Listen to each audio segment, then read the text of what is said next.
Today, I will present the work that my student and I conducted on the human aspects of privacy for V2X communication. We conducted the study in the lab using a driving simulator.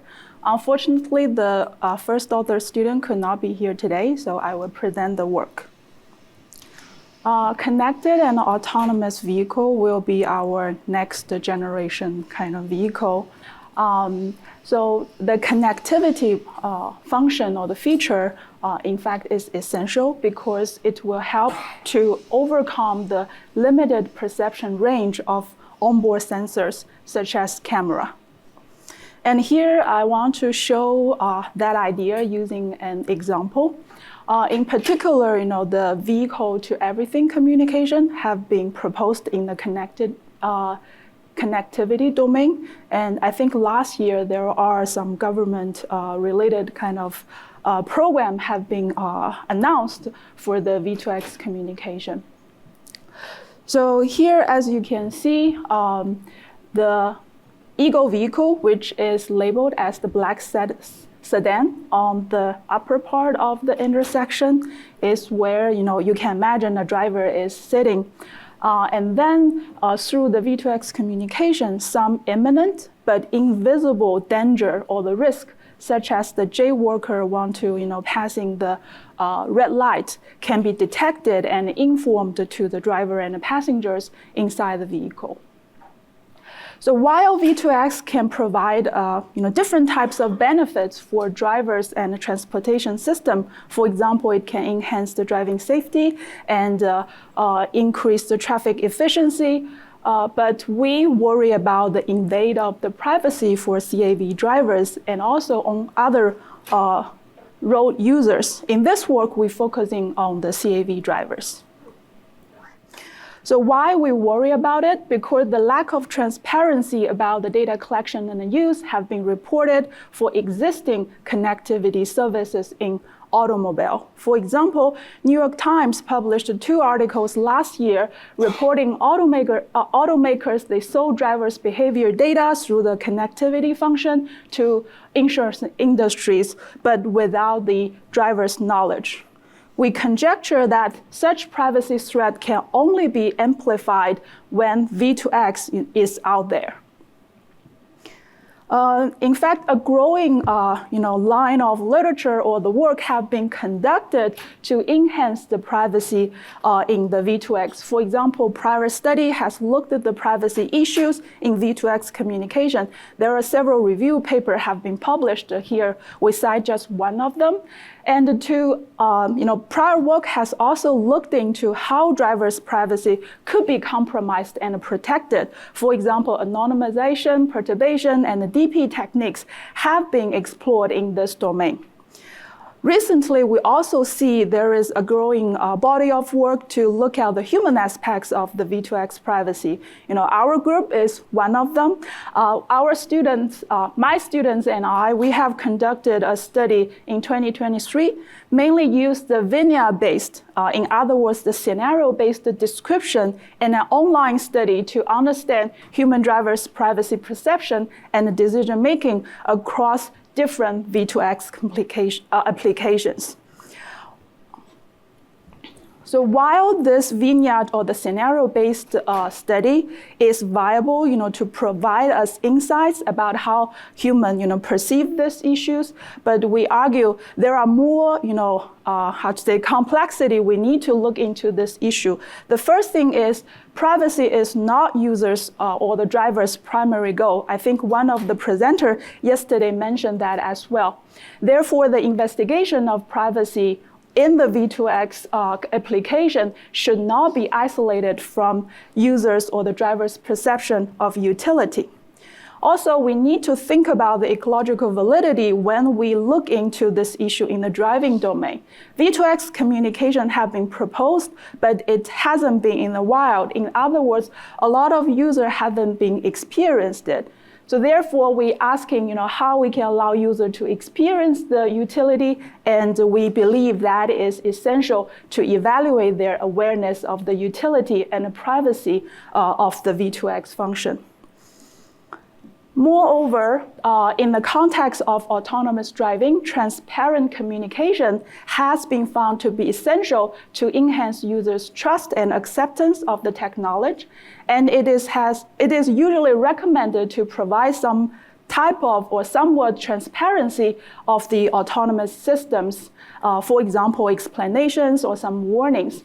So such kind of communication can allow user to understand the system behavior.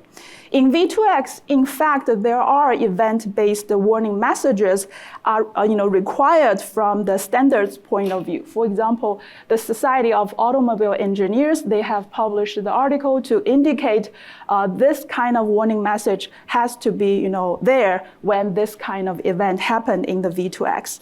Nevertheless, little work has looked into the efficacy or the effectiveness of those warning messages in the literature. Therefore, our work filled the gap.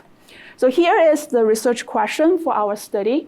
We want to understand, so if we provide the experience of the V2X utility to the human drivers, how they aware of the feature or the function of V2X, as well as the privacy risks kind of involved in this kind of feature. Moreover, we want to understand, beyond the experience. So this is more similar like our first study. We gave them the explicit description about it, and then to see whether it will enhance their awareness. And because our main focus in this study is the privacy aspects of the V2X at the end, we want to understand what drivers' expectations about the privacy notice of the V2X explanation. So here is a driving simulator that we used in our study. It's a fixed-based study from Minnesota. And as you can see, there are 3 screens in front, and the participant just sit in front of the vehicle or the simulated vehicle. So here are the utility that we constructed in our study. We focus on 2 types of road safety application, vehicle-based and pedestrian-based, and we created 2 variations for each of them. Next, I will keep using this jaywalkers example to illustrate how we design this scenario in our driving simulator study. As I explained before, we're mainly focusing on the imminent but invisible road hazard.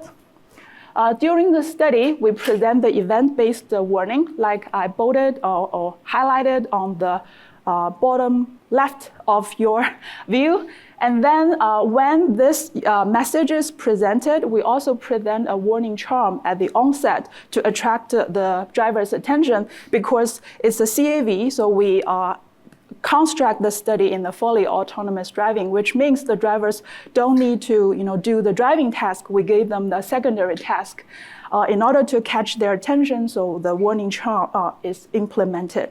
So here is how the participants saw the warning messages we presented. As you can see, we present the message on the bottom of the windshield, try to not occlude their views too much.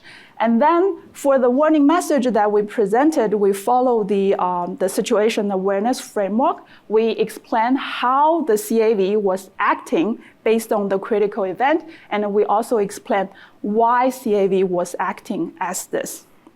So here is our study procedure. It's a driving simulator study. It lasts about 1 hour.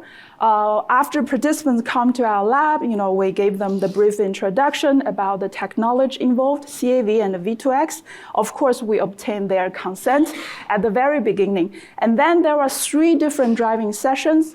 The first is the practice, which mainly allow users to be familiar with the driving simulator. And we also let them have an opportunity to interact with the V2X, the interaction mechanism that I just explained, which means we present another event that is different from the critical events that I presented, but we will show the warning message and a chime, so therefore they know what to look for.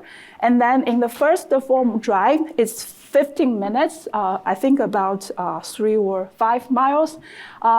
There are 2 critical events. We pick one from each type. One is pedestrian related, the other is vehicle related.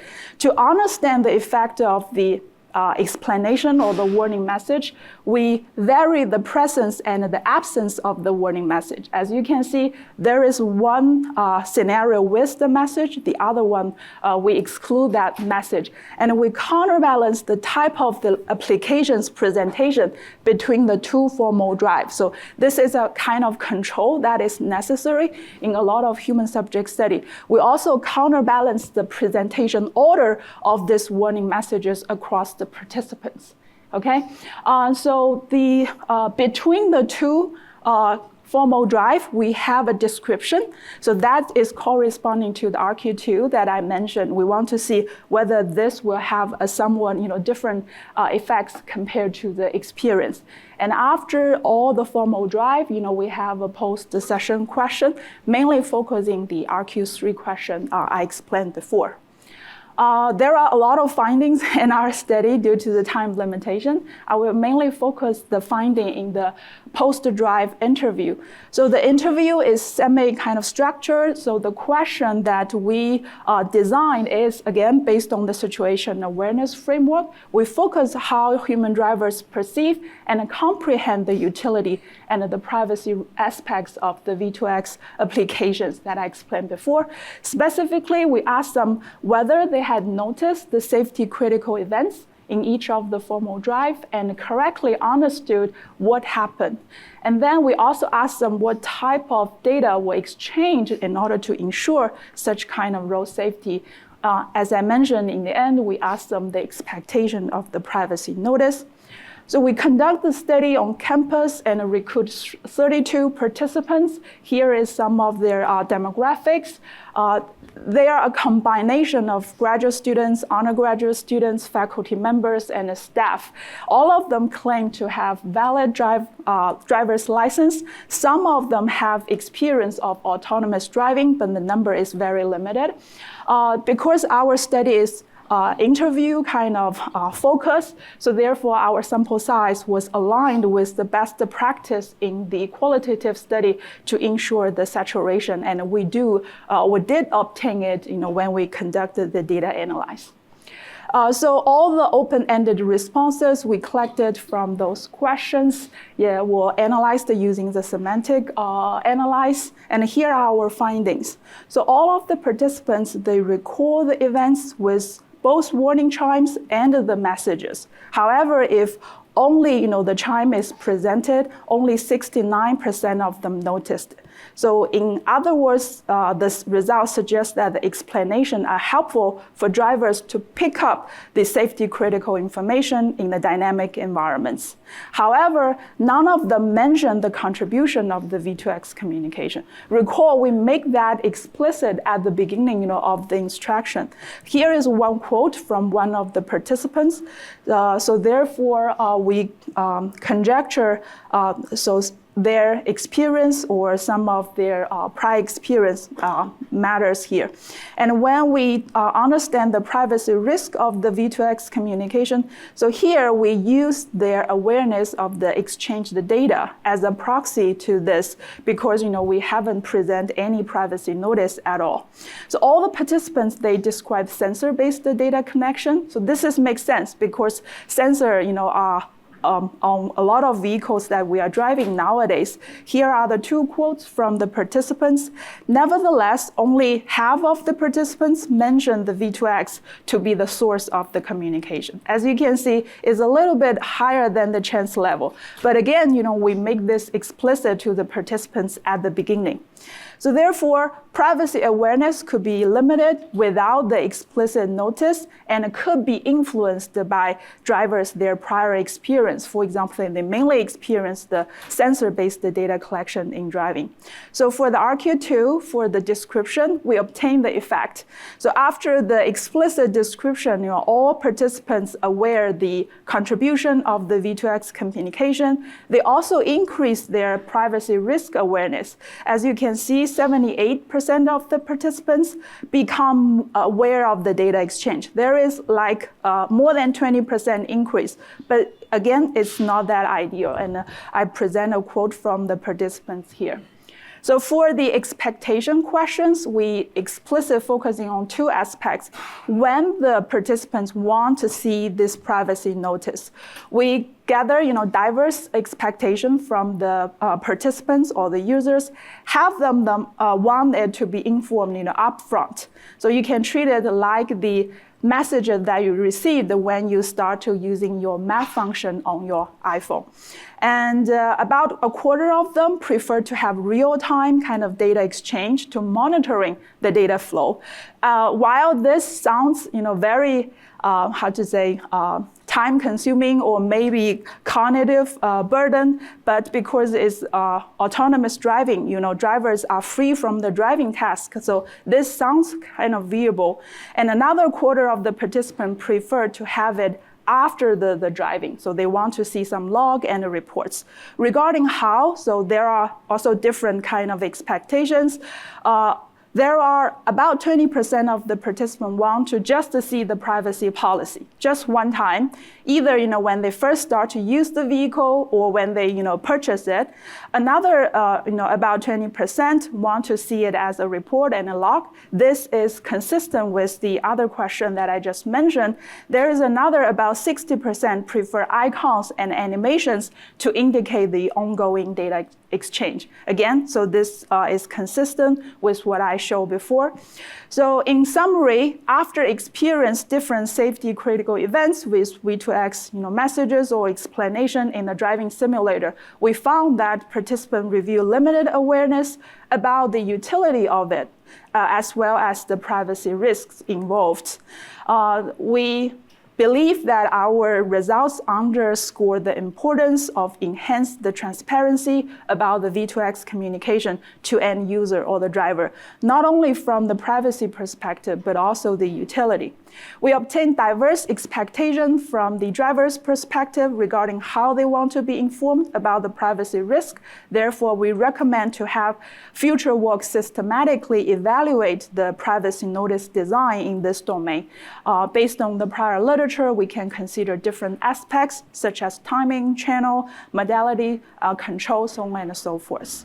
So with that, I want to end my presentation, and I want to thank the seed grant from Penn State for the support of our work, as well as the NSF grants.